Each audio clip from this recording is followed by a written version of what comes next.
महाराज युधिष्ठिर ने श्री कृष्ण से पूछा कि हे भगवान, जो पौष मास में कृष्ण पक्ष की एकादशी आती है उसका क्या नाम है और इसका पूजन कैसे होता है और पूजन करने से क्या फल मिलता है। तो श्री कृष्ण जी ने कहा कि पौष मास में आने वाली कृष्ण पक्ष की एकादशी को सफला एकादशी कहते हैं। इस एकादशी में श्री विष्णु भगवान का पूजन किया जाता है और इसका व्रत और पूजन करने से खोया हुआ राजपाट मिलता है और मनुष्य के सभी पाप नष्ट हो जाते हैं। इस एकादशी की कथा इस प्रकार से है। चंपावती नगर में महिष्मान नाम का एक राजा था। उसके बड़े बेटे का नाम लुम्पक था। वो बहुत ही दुराचारी था और कुकृत्य करता था और सदा ही वैष्णवों, साधुओं और अच्छे लोगों की निंदा किया करता था। एक दिन तंग आकर राजा ने उसे अपने राज्य से निकाल दिया तो वो जंगल में चला गया। लुम्पक वहाँ राहगीरों को लूटता था और जंगली पशुओं को मारकर खाता था।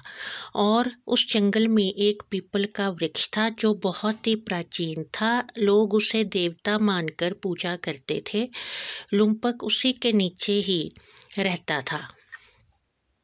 एक बार पौष मास में बहुत ही सर्दी पड़ रही थी तो उसकी तबीयत अचानक बिगड़ गई। वो बेहोश होकर ठंड के मारे गिर गया। तो उस दिन दशमी का दिन था। पौष मास की कृष्ण पक्ष की दशमी थी। सारी रात वो उसी तरह ही पड़ा रहा। सुबह जब सूर्य देवता निकले तो उनकी गर्मी से उसके शरीर को कुछ गर्मी मिली तो उसे होश आया, पर उसका शरीर बहुत ही बेजान सा था। इतनी उसमें हिम्मत नहीं थी कि वो किसी पशु को मारकर खा सके। उस दिन एकादशी का दिन था तो उसने सोचा कि मैं इधर उधर जो पड़े हुए फल है उन्हें ढूंढता हूँ और उन्हें ही खाता हूँ। वो धीरे धीरे इधर उधर चलने लगा। जो फल उसे मिले वो लेके पीपल के नीचे आके बैठ गया।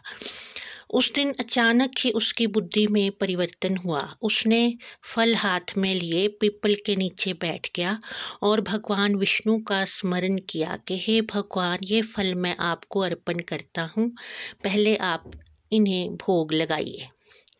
फिर उसने वो फल खा लिए, लेकिन वो उसी तरह ही निर्जीव सा होकर फिर से लेट गया। सारी रात वो इसी तरह ही पड़ा रहा और जागता रहा, जिससे कि एकादशी का व्रत और जागरण उससे भगवान की कृपा से अपने आप ही हो गया। जब सुबह द्वादशी का दिन आया तो आकाशवाणी हुई कि भगवान विष्णु तेरे इस व्रत और जागरण से बहुत ही प्रसन्न हैं। तभी वहाँ एक घोड़ा आया और आकाशवाणी में बोला गया कि इस घोड़े पे बैठकर तुम अपने राज्य में जाओ और अपने पिता के पास जाओ, तुम्हें तुम्हारा खोया हुआ राज्य मिलेगा। आकाशवाणी सुनकर घोड़े पर बैठकर वो अपने राज्य में गया और अपने पिता से अपने किए हुए कुकर्मों की माफ़ी मांगी तो पिता ने उसे फिर से सारा ही राज्य दे दिया। तो वो फिर अच्छे कर्म करने लगा। उसकी शादी एक बहुत ही अच्छी राजकन्या से हुई। फिर उसके पुत्र हुआ तो वो बहुत ही उसने राज भोगा। इस तरह से जो कोई भी सफला एकादशी का व्रत करता है तो उसे सारे सुख वैभव की प्राप्ति होती है। खोया हुआ जो मान सम्मान, यश, धन दौलत, संपदा होती है वो भी इस एकादशी का व्रत करने से मिलती है। बोलो श्री कृष्ण भगवान जी की जय।